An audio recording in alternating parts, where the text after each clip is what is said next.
시편 71편 17절에서 24절입니다. 하나님의 나를 어려서부터 교훈하셨으므로 내가 지금까지 주의 기이한 일들을 전하였나이다. 하나님의 내가 늙어 백발이 될 때에도 나를 버리지 마시며 내가 주의 힘을 후대에 전하고 주의 능력을 장래의 모든 사람에게 전하기까지 나를 버리지 마소서.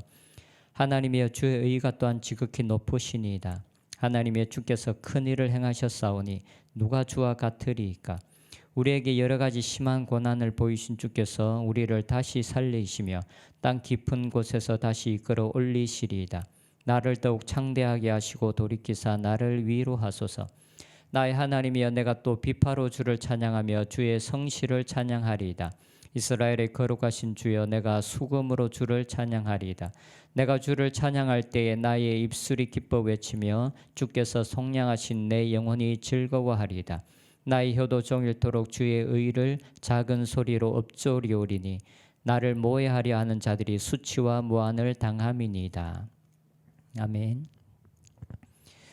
오늘의 본문인 시편 71편 역시 어떤 사람이 어떤 배경 속에서 노래한 시인지 정확하게 기록되어져 있지는 않습니다. 하지만 많은 학자들은 다윗이 그의 아들 압살롬을 피해 도망하는 그런 배경을 가지고 쓰여졌다라고 생각하고 있습니다. 시인은 어느 정도 나이가 들어서 늙었을 때에 어려움을 겪고 있다고 말합니다. 어제의 본문 9절에 보면 늙을 때에 나를 버리지 마시며 내 힘이 쇠약할 때에 나를 떠나지 마소서라고 말하고 있습니다. 다윗은 나이가 들었을 때에 그의 아들 압살롬이 반역을 하였습니다. 그래서 어떤 때보다도 힘든 시간을 보내고 있습니다. 하나님의 성인 예루살렘에서 피해 도망쳐야 했고 그가 그렇게도 사모하는 하나님의 성전에서 쫓겨나 그곳을 떠나 다른 곳으로 가야만 했습니다. 다윗 왕은 이스라엘 역사상 가장 위대한 왕이었습니다. 목동이었던 그를 하나님께서 선택하셔서 온 이스라엘의 왕이 되게 해주셨습니다. 목숨이 위험한 수많은 상황이 있었지만 그때마다 다윗은 하나님을 의뢰하였고 그리고 그때마다 하나님은 다윗을 돌보아 주셨습니다. 그리고 하나님은 그를 이스라엘의 왕이 되게 해주셨습니다. 너무나 큰 은혜가 그에게 임하였습니다. 그런데 지금은 그의 아들이 그를 반역하였고 그는 지금 쫓기는 신세가 되었습니다. 이런 상황 속에서 그는 이렇게 표현합니다. 7절, 어제 본문 7절은 나는 무리에게 이상한 징조같이 되었사오나 주는 나의 견고한 반석이시오니 주는 나의 견고한 피난처시오니 자기가 무리들에게 이상한 징조같이 되었다라는 것입니다. 그런데 원어에 보면 징조라는 단어가 없습니다. 그냥 본인이 많은 사람들에게 이상함이 되었다라고 말하고 있습니다. 하나님의 선택을 받아 왕이 되었지만 지금의 모습은 사람들이 보기에 자기의 죄로 말미암아 하나님의 심판을 받고 있는 것처럼 보여집니다. 많은 사람이 다윗을 떠났고 그리고 시므이처럼 다윗을 조롱하는 많은 사람들도 있었을 것입니다. 많은 사람들은 아마도 하나님께서 이제 다윗을 버렸다라고 생각했습니다. 자신의 아들이 반역했고 가장 충성스러웠던 모략가가 배신을 하였습니다. 그리고 그를 따랐던 그리고 그와 함께했던 많은 병사들이 배신을 했습니다. 그리고 이제 그의 생명은 어떻게 될지 모르는 처지에 놓여 있습니다. 이런 상황이 많은 무리들에게는 이상함이 되었다라고 다윗 스스로 고백하고 있습니다. 그런데 7절 후반 다윗은 사람들이 보기에는 그가 이상한 것처럼 되었지만 그러나 그 후반절에 이렇게 고백합니다. 주는 나의 견고한 피난처시오니. 사람들에게 다윗의 모습은 하나님의 심판을 받고 있는 것처럼 보여졌을 것입니다. 하지만 그런 와중에서도 다윗은 하나님을 의지하고 하나님만을 붙드는 모습을 자리로 나아갑니다. 그는 고백합니다. 주님만이 나의 견고한 피난처이십니다. 그리고 시편 71편에는 다윗이 하나님을 찬양한다는 많은 고백들이 있습니다. 그리고 그런 하나님을 찬양한다는 고백뿐만 아니라 다른 많은 사람들에게도 주님의 의로움을 전하기를 원한다라는 많은 고백들이 오늘 우리가 보고 있는 이 시편 71편에 함께 나타나고 있습니다. 다윗은 먼저 그 자신의 하나님을 찬양하는 삶을 살겠다라는 많은 고백을 합니다. 오늘 본문 22절에 보면 나의 하나님이여 내가 또 비파로 주를 찬양하며 주의 성실을 찬양하리이다.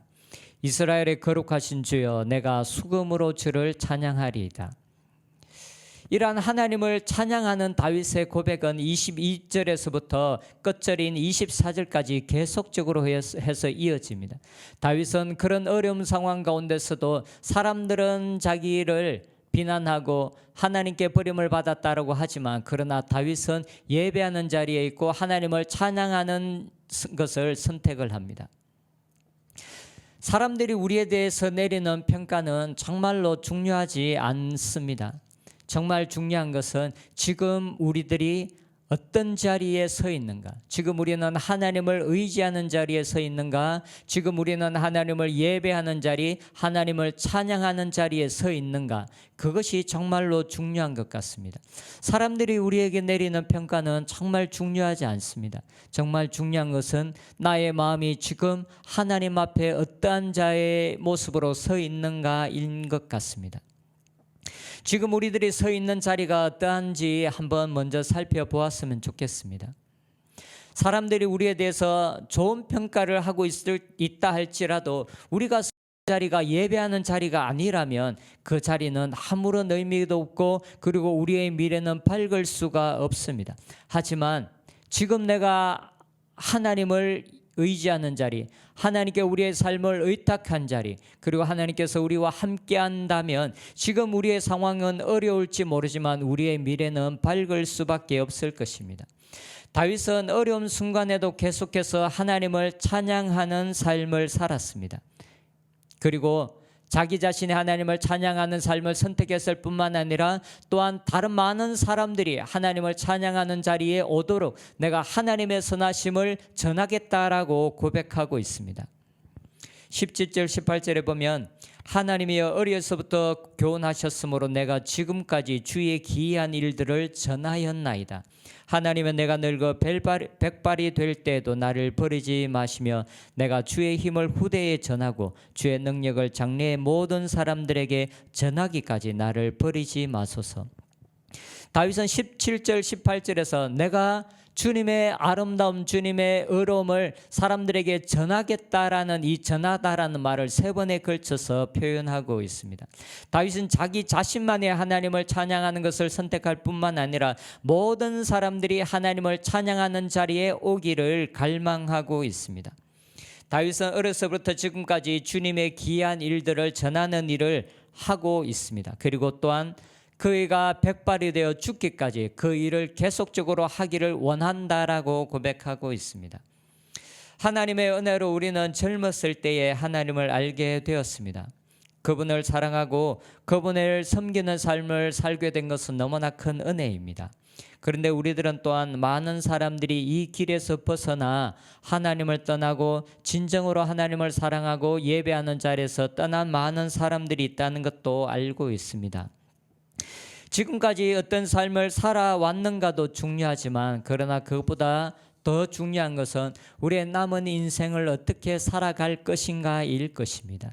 다윗은 어려서부터 그 자신의 하나님을 예배하는 자였고 그리고 사람들에게 하나님의 의로움을 전하는 자였고 그리고 그가 지금 고백하는 것은 내가 백발이 되어 죽기까지 주님의 아름다운 선하심을 전하는 자가 되게 해달라고 기도하고 있습니다. 지금까지 우리가 살아왔던 그 어떤 때보다도 지금 앞으로 남은 우리의 인생이 더 깊이 있게 하나님을 사랑하고 또한 그 하나님의 선하심을 전하는 삶을 살 수 있었으면 좋겠습니다. 오늘날은 우리의 장래를 하나님 앞에 올려드리면서 우리의 삶이 하나님을 떠나지 않고 다윗이 고백했던 것처럼 우리가 죽는 날까지 우리가 하나님을 예배하는 자로 그리고 많은 사람들을 예배하는 자리로 이끄는 우리의 삶이 될 수 있도록 같이 기도하는 시간을 가졌으면 좋겠습니다. 기도하겠습니다. 하나님, 어려운 그 순간 속에서도 다윗은 하나님을 의지하고 하나님을 찬양하며 예배하는 자리로 그가 나아가는 것을 보았습니다. 그리고 그 자신뿐만 아니라 또한 다른 많은 사람들이 함께 예배하는 자리로 나오기를 갈망하며 하나님을 전하기를 소망하는 다윗의 모습을 보았습니다. 주님, 우리의 삶도 지금까지 우리를 여기까지 인도하신 것이 하나님의 은혜지만 또한 우리의 남은 인생이 지금까지보다 더 하나님을 사랑하고 하나님을 더 찬양하며 예배하는 자가 되게 해주시고 또한 많은 사람들을 의로운 길로 이끄는 자들이 될 수 있도록 축복하여 주시옵소서. 예수님의 이름으로 기도합니다. 아멘.